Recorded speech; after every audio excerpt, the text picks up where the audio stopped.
పంచతంత్ర కథలు. లక్ష్మీపురంలో పాపయ్య అనే ఒక మోతుబరి రైతు ఉన్నాడు. అతనికి 100 ఎకరాల పొలం, పశువులు, పాడి పంటలు అన్నీ ఉన్నాయి. కాని అతడి చేతి నుంచి ఒక్క దమ్మిడి కూడా కింద పడదు. అతడి భార్య కాంతమ్మ పాపం ఆ ఇల్లాలు, ఉన్నంతలో సర్దుకుపోయే మనిషి. పాపయ్య తన సంపదనంతా బంగారు నాణేలుగా మార్చి ఎవ్వరికీ తెలియకుండా దాచిపెట్టాలనే అతి జాగ్రత్తతో ఉంటాడు. సాయంకాలం వేళ సూర్యుడు పడమటి కొండల్లోకి జారిపోతున్నాడు. పాపయ్య ఇంటి ముందు అరుగుమీద కూర్చొని దీపం వెలిగించడానికి నూనె పోస్తున్న భార్య కాంతమ్మను చూసి గట్టిగా అరుస్తున్నాడు. ఏమే కాంతం, ఆ బుడ్డి దీపంలో అంత నూనె ఎందుకు పోస్తున్నావు? ఆముదం ఏమైనా ఉచితంగా వస్తోందా? గానుగ దగ్గర ఆ సుబ్బుశెట్టిగాడు చుక్క నూనెకు ₹1 అడుగుతున్నాడు.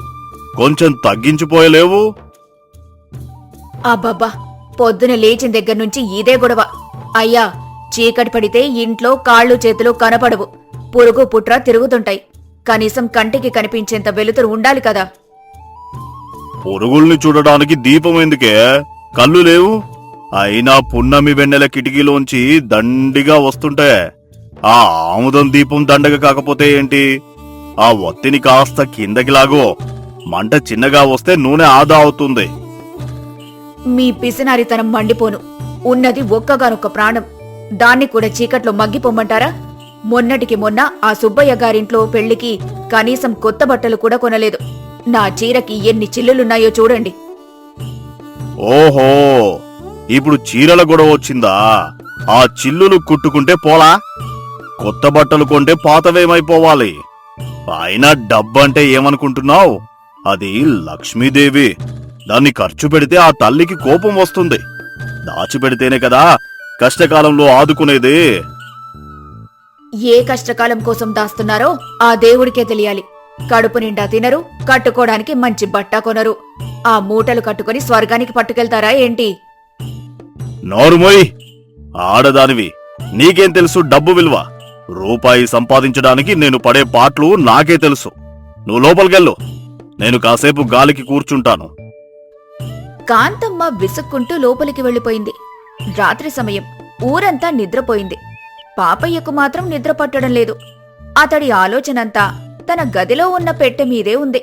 ఆ పెట్టెలో బంగారు నాణేలు ఉన్నాయి. ఈ ఇల్లు రోజురోజుకి పాతబడిపోతోంది. తలుపులు గట్టిగా లేవు. ఆ కిటికీ ఊచలు కూడా తుప్పుపట్టాయి. ఏ దొంగేదమైనా కన్నం వేస్తే నా బంగారమంతా పోతుంది. ఈ పిచ్చి కాంతమ్మకి చెప్తే అర్థం కాదు. నగలు చేయించుకుంటానని గొడవ చేస్తుంది. ఈ డబ్బంతా ఎక్కడో ఒక చోట, ఎవరికీ తెలియని చోట దాచాలి. అతడు దీపం తీసుకుని పెరట్లోకి వెళ్లాడు. అక్కడ ఒక పెద్ద చింత చెట్టు ఉంది. దాని చుట్టూ దట్టమైన పొదలున్నాయి. ఆ, ఇదే సరైన చోటు. ఇక్కడైతే ఎవరి కంటా పడదు. రేపు రాత్రి ముహూర్తం బాగుంది. నా సంపద మొత్తాన్ని ఇక్కడే పాతిపెడతాను. మరుసటి రోజు ఉదయం పాపయ్య పొలం వెళ్లకుండా ఇంటి దగ్గరే తచ్చాడుతున్నాడు. పక్కింటి సుబ్బయ్య దారిన వెళ్తూ పాపయ్యను పలకరించాడు. ఏమయ్యా పాపయ్య గారు, ఈ రోజు పొలం వైపు వెళ్ళలేదు? అంతా కులాసాగా ఉందా? అంతా బాగానే ఉంది సుబ్బయ్య. ఏదో కడుపులో కాస్త నలతగా ఉండి ఆగానంతే. అయినా నా సంగతి నీకెందుకో, నీ పన్ను చూసుకో. అదేంటయ్యా అంత మాట అనేసావు? పొరుగు వాళ్ళం కదా అని అడిగాను. అయినా నీ దగ్గర అంత డబ్బుంది కదా, కాస్త పట్నం వెళ్ళి ఆసుపత్రిలో చూపించుకోవచ్చు కదా. ఆరోగ్యం కంటే డబ్బు ఎక్కువ చెప్పండి. ఆసుపత్రి ఖర్చులకు నా దగ్గర డబ్బు చెట్ల కాయడం లేదు. ఇంట్లో కషాయం కాచుకుని తాగుతానులే, నువ్వెళ్ళు. సుబ్బయ్య వెళ్లిపోతుంటే రాము అనే మరో రైతు కలిశాడు. ఏమండి సుబ్బయ్య గారు, మన పాపయ్య గారి ముఖం చూసారా? ఏదో పోగొట్టుకున్న వాడిలా దిగులుగా ఉన్నాడు. దిగులు కాదు రాముడు, అది భయం. డబ్బున్న వాడికి నిద్ర ఉండదంటారు కదా, అది నిజమే. అతడి దగ్గరున్న సంపద అతడినే తినేస్తోంది. కట్టుకున్న భార్యకి మంచి చీర కొనడు, తను మంచి పంచె కట్టడు. ఆ డబ్బుని చూసుకుని మురిసిపోవడం తప్ప దాన్ని అనుభవించే యోగం అతడికి లేదు. నిజమేనండి, మొన్న సంతలో కలిస్తే ఒక వంకాయ ధర అడిగి బేరం కుదరలేదని వట్టి చేతులతో వచ్చాడు. 100 ఎకరాల ఆసామి ఒక వంకాయ కొనలేకపోయాడంటే నమ్మబుద్ధి కావడం లేదు. అదే కదా పిసినారితనం అంటే. చూస్తూ ఉండు, ఏదో ఒక రోజు ఆ డబ్బా అతడికి దక్కకుండా పోతుంది. ఆ రోజు అర్ధరాత్రి, అమావాస్య చీకటి. చేతిలో గడ్డపార, బంగారు నాణేలున్న ఒక పెద్ద మూట పట్టుకొని పాపయ్య పెరట్లోకొచ్చాడు. చుట్టూ నిశ్శబ్దంగా ఉంది. కేవలం కీచురాళ్ల శబ్దాలు మాత్రమే వినిపిస్తున్నాయి. ఎవరూ చూడడం లేదు కదా. ఈ చింత చెట్టు కింద గొయ్యి తీసి దీన్ని భద్రంగా దాస్తాను. ఇంట్లో ఉంటే ఎప్పుడైనా దొంగలు పడొచ్చు, కానీ ఈ మట్టిలో ఉంటే ఎవరికీ అనుమానం రాదు. అతడు మెల్లగా గొయ్యి తీయటం మొదలుపెట్టాడు. చెమటలు కక్కుతున్నాయి. అయినా ఆపలేదు. ఒక లోతైన గొయ్యి తీశాడు. తన దగ్గరున్న బంగారు నాణేల సంచిని అందులో పెట్టాడు. ఓ లక్ష్మి తల్లి, నువ్వు ఇక్కడే భద్రంగా ఉండు. నేను రోజూ వచ్చి నిన్ను చూసుకుంటాను. నిన్ను ఖర్చు పెట్టి దూరం చేసుకోలేను. నువ్వు నా ప్రాణం. ఇక్కడైతే నువ్వు ఎక్కడికి పోవు. అతడు సంచిని మట్టితో కప్పేశాడు. దానిమీద గుర్తు కోసం ఒక పెద్ద రాయిని పెట్టాడు. ఏమీ జరగనట్టు అక్కడ్నుంచి వెళ్ళిపోయాడు. కాని పాపయ్యకు తెలియని విషయం ఒకటుంది. ఒక దొంగ ఇదంతా గమనిస్తున్నాడు. వాడి పేరు మల్లిగాడు. ఓహో, ముసలోడు ఎంత తెలివైనవాడు. ఇంట్లో దొంగలు పడతారని భయపడి దొంగ చేతికే తాళం ఇచ్చాడు. ఈరోజు నా రాత బాగుంది. వాడు లోపలికెళ్ళగానే నా పని మొదలు పెడతాను. మల్లిగాడు మెల్లగా గోడ దూకాడు. ముసలోడు గుర్తు కోసం రాయి పెట్టాడు. భలే దొరికావులే తాత. మల్లిగాడు గబగబా మట్టిని తవ్వాడు. లోపలున్న బరువైన సంచిని బయటకు తీశాడు. అబ్బా, ఎంత బరువుందో. ఇది నా చేతికి చిక్కింది. కానీ ఆ ముసలోడు రేపు వచ్చి చూస్తే ఖాళీ గొయ్యి కనిపిస్తుంది. వెంటనే ఊరంతా గోల చేస్తాడు. అలా కాకూడదు. వాడు అటూ ఇటూ చూశాడు. అక్కడున్న గులకరాళ్లను, మట్టి పెళ్లలను తీసి ఆ సంచి ఉన్న ఖాళీలో నింపాడు. మళ్లీ మట్టి కప్పేశాడు. పైన పాపయ్య పెట్టిన పెద్ద రాయిని యథావిధిగా పెట్టేశాడు. ఇప్పుడు సరిపోయింది. పాపయ్య గారు వచ్చి చూసుకున్నా రాయి కనిపిస్తుంది, మట్టి కనిపిస్తుంది. లోపలేముందో పైకి తెలియదు కదా. ఇక నేను చెక్కేస్తా. మల్లిగాడు బంగారు సంచితో ఊడాయించాడు. మరుసటి రోజు నుంచి పాపయ్య దినచర్య మారింది. ప్రతిరోజు రాత్రి భోజనమయ్యాక పెరట్లోకి వెళ్లడం, ఆ చింత చెట్టు కింద ఉన్న రాయిని, మట్టిని చూసి మురిసిపోవటం అలవాటుగా మారింది. ఒకరోజు రాత్రి పాపయ్య పెరట్లో నిల్చొని మట్టివైపు చూస్తూ మాట్లాడుతున్నాడు. కాంతమ్మకి అనుమానమొచ్చింది. ఏమండి, రోజూ రాత్రిపూట ఆ పెరట్లో ఏం చేస్తున్నారు? దయ్యాలతో ఏమైనా మాట్లాడుతున్నారా? నాకు భయంగా ఉంది. నోరుమోయ్, దయ్యాలు లేవు, భూతాలు లేవు. ఆ చింత చెట్టుకి గాలి తగలకుండా చూస్తున్నాను. నువ్వెళ్ళి పడుకో. చెట్టుకి గాలి తగలకుండా చూడటమా? ఇదేం విడ్డూరం? మీ ప్రవర్తన నాకస్సలు నచ్చడం లేదు. ఏదో దాస్తున్నారు, అదేంటో చెప్పండి. నీకు అనవసరం అన్నాను కదా. అది నా పిత్రార్జితం, నా కష్టం. దాన్ని కాపాడుకోవడం నా బాధ్యత. ఇలా కొన్ని నెలలు గడిచాయి. ఒకరోజు ఊర్లో పెద్ద జాతర జరుగుతోంది. పాపయ్యకి డబ్బు అవసరం రాలేదు. కాని తన బంగారం సురక్షితంగా ఉందో లేదో చూసుకోవాలనే దుగ్ధ ఎక్కువైంది. చాలా రోజులైంది సంచిని తెరిచి చూసి. ఒక్కసారి ఆ బంగారు నాణాలని కళ్ళతో చూస్తే మనస్సుకి ప్రశాంతంగా ఉంటుంది. ఈ రోజు ఎలాగైనా తీసి చూడాలి. రాత్రయ్యింది. పాపయ్య పార తీసుకుని వెళ్ళాడు. మట్టిని తవ్వాడు. అతడు వేగంగా మట్టిని తొలగించాడు. లోపల బంగారం లేదు. కేవలం గులకరాళ్ళు, మట్టి పెళ్లలే ఉన్నాయి. పాపయ్య గుండె ఆగిపోయినంత పనయింది. అయ్యో, చచ్చాను, మోసపోయాను. నా బంగారం, నా జీవితం అంతా మట్టిలో కలిసిపోయింది. దేవుడా! పాపయ్య గట్టిగా ఏడుస్తూ లబోదిబోమని తల బాదుకోవటం మొదలుపెట్టాడు. అతడి ఏడుపు విని కాంతమ్మ పరుగున వచ్చింది. పక్కింటి సుబ్బయ్య, రాముడు అని వచ్చారు. ఏమైంది బాబాయ్ గారు? ఎందుకలా ఏడుస్తున్నారు? పావు కరిచిందా ఏంటి? పావు కరిస్తే బాగుండును సుబ్బయ్య. నా ప్రాణం పోయేది. కానీ నా ప్రాణం కంటే విలువైన నా ధనం పోయింది. ఇక్కడే ఈ గొయ్యిలోనే నా సంపదంతా దాచాను. ఎవరో దొంగ నా బంగారాన్ని ఎత్తుకెళ్లి రాళ్ళు నింపాడు. అయ్యో, నేనెంత దౌర్భాగ్యుడిని. ఆ ఏంటి ఆ డబ్బంతా ఇక్కడ మట్టిలో పాతిపెట్టారా? అయ్యో, ఇంట్లో ఉంటే నేను జాగ్రత్తగా చూసుకునేదాన్ని కదా. కనీసం పెట్టెలో పెట్టి తాళం వేసినా ఉండేది కదండీ. నిన్ను నమ్మలేకే కదా ఇక్కడ దాచాను. ఇప్పుడు అంతా పోయింది. నేనింక బతికి ఉండి ఏం లాభం? జనమందరూ గుమిగూడారు. కొందరు పాపయ్యను చూసి జాలిపడ్డారు. కాని చాలామంది అతడి పిసినారితనం తెలిసిన వాళ్లే కాబట్టి నవ్వుకున్నారు. అప్పుడు సుబ్బయ్య ముందుకొచ్చాడు. పాపయ్య గారు, ఊరుకోండి, ఏడవకండి. ఒక చిన్న ప్రశ్న అడుగుతాను, సమాధానం చెప్పండి. ఏంటయ్యా, నా బతుకు నాశనం అయ్యింది అంటే నువ్వు ప్రశ్నలు అడుగుతావా? కాదు పాపయ్య గారు, ఆ బంగారం అక్కడున్నప్పుడు దాన్ని మీరు ఎప్పుడైనా తీసి ఖర్చు పెట్టారా? కనీసం అందులోంచి ఒక్క నాణెం తీసి మీ భార్యకి గాజులు కొన్నారా? లేదా మీరు కడుపు నిండా నెయ్యి వేసుకుని తిన్నారా? లేదు సుబ్బయ్య, ఖర్చు పెడితే తరిగిపోతుందని భయం. అందుకే ఒక్క రూపాయి కూడా తీయలేదు. కేవలం అది అక్కడ ఉందనే ధైర్యంతో బతుకుతున్నాను. సుబ్బయ్య గట్టిగా నవ్వాడు. అయితే ఇప్పుడు ఏడవాల్సిన పనేముంది పాపయ్య గారు? మీరు ఆ డబ్బుని ఎలాగో ఖర్చు పెట్టరు. కేవలం చూసానందించడమే కదా మీ పని. ఆ గొయ్యిలో బంగారం ఉన్నా రాళ్ళున్నా మీకొక్కటే కదా. అదేంటయ్యా అంత మాట అన్నావు? బంగారం బంగారం కదా, రాయి రాయి కదా, రెండు ఒకటే ఎలా అవుతాయి?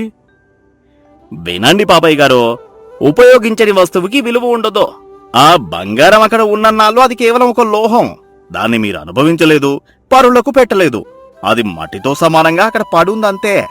ఆ దొంగ రాళ్ళు నింపాడు కదా, ఇక నుంచి ఆ రాళ్ళనే బంగారం అనుకుని రోజు చూసి మురిసిపోండి. ఎందుకంటే మీ వరకు ఆ రెండింటికి పెద్ద తేడా ఏం లేదు. సుబ్బయ్య గారు చెప్పింది నిజమే పాపయ్య. దాహం వేసినప్పుడు తాగని నీళ్లు సముద్రంలో ఉంటేనే, ఏడారిలో ఉంటేనే, ఆకలి వేసినప్పుడు తినని అన్నం బంగారు పాత్రలో ఉంటేనే, మట్టి పాత్రలో ఉంటేనే. నువ్వు ఆ ధనాన్ని అనుభవించలేదు, కనీసం ఆపదలో ఉన్నవారికి సాయము చేయలేదు. అందుకే అది నీకు దక్కలేదు. విన్నారా అండి, అందరూ ఏమంటున్నారు? మన దగ్గరున్నప్పుడు మనం తినుంటే ఈరోజు ఈ బాధే ఉండేది కాదు. ఇప్పటికైనా కళ్ళు తెరవండి. పాపయ్య మౌనంగా ఉండిపోయాడు. సుబ్బయ్య మాటలు అతడి గుండెల్లో గుచ్చుకున్నాయి. నిజమే కదా, ఆ బంగారం ఉన్నప్పుడు కూడా తను చినికిన బట్టలే కట్టుకున్నాడు. ఇప్పుడు పోయాక కూడా అవే బట్టలతో ఉన్నాడు. తన జీవన విధానంలో ఏ మార్పు లేదు. కేవలం నా దగ్గరుంది అనే భ్రమ మాత్రమే పోయింది. నిజమే సుబ్బయ్య, నా కళ్ళు తెరిపించావు. సంపద అనేది దాచుకోవడానికి కాదు, జీవించడానికి అని ఇప్పుడు అర్థమైంది. నా పిచ్చితనమే నాకు శత్రువయ్యింది. ఆ దొంగ నా డబ్బు తీసుకెళ్లలేదు, నా అజ్ఞానాన్ని కూడా తీసుకెళ్లాడు అనుకుంటా. సంతోషం పాపయ్య గారు, పోయిన డబ్బు ఎలాగూ రాదు. కాని ఉన్న పొలం ఉంది, పాడి ఉంది. ఇప్పటికైనా వాటి నుంచి వచ్చే ఆదాయాన్ని మంచిగా ఖర్చు పెట్టుకోండి. మీరు తినండి, 10 మందికి పెట్టండి. అప్పుడు ఆ సంపదకి విలువ వస్తుంది. పాపయ్య తల ఊపాడు. అతడి భార్య కాంతమ్మ ముఖంలో చిన్న ఆశ చిగురించింది. ఆ రోజు నుంచి పాపయ్య మారిపోయాడు. తన పిసినారితనాన్ని వదిలేశాడు. ఇంటికి రంగులు వేయించాడు. భార్యకి కొత్త చీరలు కొన్నాడు. ఇప్పుడతడి ముఖంలో ఏ భయమూ లేదు, సంతోషం ఉంది. పిసినారి పాపయ్య అనుభవం ఆ ఊరందరికీ ఒక గుణపాఠమయ్యింది. డబ్బుని ప్రేమించడం తప్పు కాదు, కానీ దాన్ని వాడుకోకుండా పూజించడం తప్పు అని అందరూ తెలుసుకున్నారు. మనం సంపాదించిన సంపదను మనం అనుభవించాలి, లేదా ఇతరులకు సహాయం చేయాలి. అలా కాకుండా కేవలం దాచిపెడితే అది మట్టి రాళ్లతో సమానం. ఉపయోగపడని ధనం వ్యర్థం. రామవరం గ్రామంలో అనసూయమ్మ ఇల్లంటే తెలియని వారుండరు. ఆ ఇంటి నుండి వచ్చే అరుపులు, కేకలు ఊరందరికీ అలవాటే. అనసూయమ్మ తన కోడలు లక్ష్మిని క్షణం కూడా ఖాళీగా కూర్చొనివ్వదు. లక్ష్మి కూడా సామాన్యురాలు కాదు. అత్తగారు ఒక మాటంటే 2 మాటలతో సమాధానం చెప్పే రకం. ఒకరోజు ఉదయం అనసూయమ్మ అరుగుమీద కూర్చొని తమలపాకులు నములుతోంది. లక్ష్మి పెరట్లో గిన్నెలు తోముతుంది. ఏమే లక్ష్మి, ఆ గిన్నెలు తోమడం ఇంకా అవ్వలేదా? సూర్యుడు నట్టింటికొచ్చాడు. ఇంకా ఎంతసేపే ఆ నత్తనడక? అవునత్తయ్య, గిన్నెలు తోమడం అయిపోయింది కానీ ఈ నల్లటి మసి పోవటం లేదు. మీ మనసులాగే ఈ మసి కూడా గట్టిగా పట్టుకుందేమో. ఏమే, ఏమన్నావ్? నా మనసు మసిలా ఉందా? నీ నోటికి అడ్డు అదుపు లేకుండా పోతుంది. ఆ గిన్నెలు పక్కన పెట్టి ముందా కాగితం ఎవరో ఇచ్చెళ్లారు, ఏంటో చదువు. లక్ష్మి చేతులు తుడుచుకొని వచ్చి అరుగు మీద ఉన్న ఉత్తరం తీసుకుంది. చదివి ముఖం వెలిగించింది. అత్తయ్య, ఇది మా నాన్నగారి దగ్గర నుండొచ్చింది. వచ్చే వారం ఆషాఢమాసం కదా, నన్ను పుట్టింటికి తీసుకెళ్లడానికి మా అన్నయ్య వస్తున్నాడట. నేను వెళ్ళొస్తానండి. ఏంటి, పుట్టింటికా? మొన్ననే కదా వెళ్ళొచ్చావు. మొన్న అంటే అది పోయినేడాది సంక్రాంతి కత్తయ్యా. ఏడాదయింది. మా అమ్మను చూడాలనుంది. దయచేసి కాదనకండి. కుదరదు, అస్సలు కుదరదు. ఇప్పుడు పొలం పనులున్నాయి, ఇంట్లో వడియాలు పెట్టాలి, ఆవు చూడిది. ఇన్ని పనులు పెట్టుకొని నువ్వు పుట్టింటికి వెళ్తే ఇవన్నీ ఎవరు చేస్తారు? మీ మామగారా? అవన్నీ నేను చేసేశానత్తయ్యా. వడియాలు ఎండబెట్టాను, పొలం పనికి కూలీలను మాట్లాడాను. ఆవును మామగారు చూసుకుంటారు. నేను వెళ్ళి ఒక 10 రోజుల్లో వచ్చేస్తాను. అనసూయమ్మకు కోపమొచ్చింది. కోడలు తన మాట కాదని వెళ్లటం ఆమెకు ఇష్టం లేదు. ఎలాగైనా ఆమె ప్రయాణాన్ని ఆపాలి.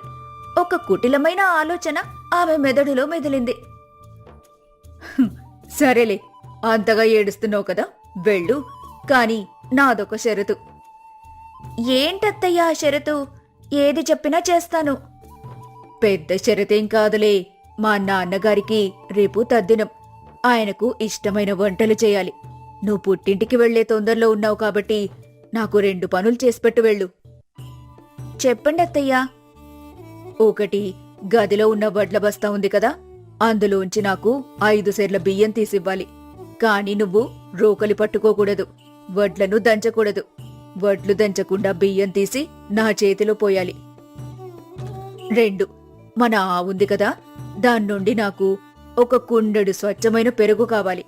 కాని నువ్వు ఆవు పొదుగు ముట్టుకోకూడదు, పాలు పితకకూడదు. పాలు పితక్కుండా పెరుగు తెచ్చి నా ముందు పెట్టాలి. ఈ 2 పనులు చేసి అప్పుడు నీ పుట్టింటికి బండి కట్టుకో, లేదంటే ఇంట్లోనే ఉండిపో. లక్ష్మి బిత్తరపోయింది. అత్తయ్యా, ఇదేం విడ్డూరం! వడ్లు దంచకుండా బియ్యం ఎలా వస్తాయి? పొట్టు దానంతట అదే ఊడిపోతుందా? పాలు పితక్కుండా పెరుగెక్కడి నుంచొస్తుంది? ఆకాశం నుండి ఊడిపడుతుందా? నన్ను వెళ్లనివ్వకూడదని కావాలనే ఇలాంటి అసంభవమైన షరతులు పెడుతున్నారు. అమ్మో, నా కోడలికి ఎంత తెలివితేటలు! నీకు పుట్టింటికి వెళ్లాలనుంటే నీ తెలివి ఉపయోగించు. ఎలా చేస్తావో నాకనవసరం. నాకు మాత్రం దంచని బియ్యం, పితకని పెరుగు కావాలి, అంతే సంగతి అని చెప్పి అనసూయమ్మ విసవిసా లోపలికి వెళ్లిపోయింది. లక్ష్మి తల పట్టుకుని కూర్చుంది. అటుగా వెళ్తున్న మామగారు సుబ్బారావు లక్ష్మిని చూసి జాలిపడ్డారు. అమ్మా లక్ష్మి, మీ అత్తగారి గురించి తెలిసిందే కదా, ఆమె పంతమంటే పంతమే. నువ్వు ఈసారికి పుట్టింటి ప్రయాణం మానుకో తల్లి. ఆ పనులు చేయడం బ్రహ్మతరం కూడా కాదు. లేదు మావయ్య గారు, ఇది కేవలం ప్రయాణం విషయం కాదు. ఇది నా ఆత్మగౌరవ విషయం. అత్తగారు నన్ను ఓడించాలని చూస్తున్నారు, కాని నేనోడిపోను. వడ్లు దంచకూడదు, పాలు పితకూడదు, అంతే కదా. దీనికి ఏదో ఒక మార్గం ఉండే ఉంటుంది. లక్ష్మి గదిలోకి వెళ్లి ఆలోచించటం మొదలుపెట్టింది. పక్కింటి గౌరీ లక్ష్మిని పలకరించడానికి వచ్చింది. ఏమే లక్ష్మి, ఏంటి దీర్ఘంగా ఆలోచిస్తున్నావు? మీ అత్తగారు మళ్ళీ ఏదైనా కొత్త పేచి పెట్టారా? పేచి కాదు గౌరీ, పెద్ద పందమే కాశారు. నేను పుట్టింటికి వెళ్లాలంటే వడ్లు దంచకుండా బియ్యం తీయాలట, పాలు పితక్కుండా పెరుగు తేవాలట. ఓసి నీ అత్తగారి వేషాలు కూలా, ఇదెక్కడి గొడవ? అసలది సాధ్యమేనా? సాధ్యం కాకపోతే సాధ్యం చేయాలి గౌరీ. మా అత్తగారి మాటల్లోనే సమాధానం వెతకాలి. ఆవిడ ఏమన్నారు? రోకలి పట్టుకోకూడదు, దంచకూడదన్నారు, అంతే కదా? అవును. మరి వేరే పద్ధతుల్లో బియ్యం తీస్తే? వేరే పద్ధత అంటే? మన ఊరి చివరన ఆ మధ్య ఒక మిల్లు పెట్టారు కదా, అక్కడ యంత్రంలో వేస్తే బియ్యం వస్తాయని విన్నాను. లేదా మన పెరట్లో ఉన్న తిరగలి ఉంది కదా, దాంతో వడ్లు విసిరితే పొట్టు పోతుంది కదా, అది దంచడం కాదు కదా? అవును కదే, నువ్వు చెప్పింది నిజమే. తిరగలిలో విసిరితే అది విసరడం అవుతుంది కాని దంచడం అవ్వదు. మరి పెరుగు సంగతేంటి? పాలు పితక్కుండా పెరుగెలా వస్తుంది? దానికి కూడా ఒక ఉపాయం ఉంది. మా అత్తగారు నేను అంటే ఈ లక్ష్మి పాలు పితకూడదు అన్నారు. కాని వేరే వాళ్ళు పితకూడదని లేదు కదా. లేదా అసలు పితికే పనే లేకుండా పెరుగు సంపాదిస్తే? అంటే చెబుతాను విను. మీ ఇంట్లో నిన్న తోడు పెట్టిన పెరుగుంది కదా, అది నాకు ఒక కుండడివ్వు. బదులుగా నేను నీకు మా ఇంట్లో ఉన్న నెయ్యిస్తాను. అప్పుడు నేను పాలు పితకనట్టే కదా. భలే ఆలోచించావే. అత్తకు తగ్గ కోడలు అంటే నువ్వేనే. ఉండు, ఇంకా గట్టి పథకం వేద్దాం. మా అత్తగారి నోరు ఈ దెబ్బతో మూతపడాలి. మరుసటి రోజు ఉదయం అనసూయమ్మ అరుగు మీద దర్జాగా కూర్చొని ఉంది. ఈ పాటికి లక్ష్మి ఏడుస్తూ కూర్చొనుంటుంది. నా పందెం గెలిచాననుకుంటా అని సంతోషపడుతుంది. ఇంతలో లక్ష్మి చిరునవ్వుతో వచ్చింది. అత్తయ్య, ఇదిగోండి మీరు అడిగిన వస్తువులు. అనసూయమ్మ ఆశ్చర్యపోయింది. కళ్ళు పెద్దవి చేసి చూసింది. ఏంటివి? బియ్యం పెరుగునా? నువ్వు నిజంగానే చేశావా? లేక పాత బియ్యం నిన్నటి పెరుగు తెచ్చి నన్ను మోసం చేస్తున్నావా? అమ్మో, అంత ధైర్యం నాకెక్కడిదత్తయ్యా. మీరు కావాలంటే పరీక్షించుకోండి. ఆ వడ్లు కొత్తవి, ఇప్పుడే పొట్టు తీసినవి. ఆ పెరుగు కూడా తాజాదే. అనసూయమ్మ బియ్యం చేతిలోకి తీసుకుని చూసింది. అవి కొత్త బియ్యమే. కాని ఆమెకు అనుమానం. సరే, బియ్యం బానే ఉన్నాయి కాని నువ్వు నా షరతు ఉల్లంఘించావు. నువ్వు వడ్లు దంచావు కదూ, రోకలి పట్టుకున్నావు కదూ? లేదత్తయ్యా, మీ మీదొట్టు. నేను రోకలి వైపు కన్నెత్తి కూడా చూడలేదు. ఆ వడ్లు నేను దంచలేదు. మరి పొట్టెలా పోయింది? మంత్రం వేశావా? కాదత్తయ్యా, మీరు దంచకూడదు అన్నారు, కాని విసరకూడదు అని అనలేదు కదా. అందుకే నేను మన పెరట్లో ఉన్న తిరగలి తీసుకున్నాను. అందులో వడ్లు పోసి గుండ్రంగా తిప్పి విసిరాను. దెబ్బకు పొట్టు ఊడిపోయింది. బియ్యం వచ్చాయి. ఇది దంచడం కాదు, విసరడం. మీ షరతు నేను గెలిచినట్టే కదా. అనసూయమ్మ నోట మాట రాలేదు. ఇది నిజమే కదా. తను దంచొద్దు అంది కాని విసరొద్దు అనలేదు. కోడలి తెలివికి లోపల మండిపోతోంది. కాని పైకి మాత్రం గంభీరంగా నటిస్తోంది. సరేలే, ఏదో ఒక తిరకాసు పెట్టి బియ్యం తెచ్చావు. మరి ఈ పెరుగు సంగతేంటి? పాలు పితక్కుండా పెరుగు రాదు కదా. నువ్వు ఖచ్చితంగా ఆవు పొదుగు ముట్టుకొనుంటావు. అయ్యో రామా, అపచారం అపచారం. నేను గోశాల వైపు వెళ్లనే లేదత్తయ్యా. నేను పాలు పితకలేదు. మరి ఈ పెరుగెక్కడిది? దొంగతనం చేశావా? కాదత్తయ్యా, ఇది మన పక్కింటి గౌరీ ఇచ్చింది. వాళ్ళ ఆవు పాలు గౌరీ పితికింది. గౌరీ తోడు పెట్టింది. నేను కేవలం వెళ్లి పెరుగు తెచ్చాను. మీరడిగింది నాకు పెరుగు కావాలి, నువ్వు పితక్కూడదు అని. ఈ పెరుగును నేను పితకలేదు కదా. ఎవరో పితికితే తయారైన పెరుగును నేను తెచ్చాను. ఇందులో మీ షరతేమైనా భంగమైందా? అనసూయమ్మ బిక్కమొహం వేసింది. తన సొంత మాటలే తనకు బాణాలుగా తగిలాయి. అంటే నువ్వు పరాయి వాళ్ల దగ్గర అడుక్కొని తెచ్చావా? అడుక్కోవడం ఎందుకత్తయ్యా, బదులు తెచ్చాను. మన దగ్గరున్న నెయ్యి వాళ్లకిచ్చాను.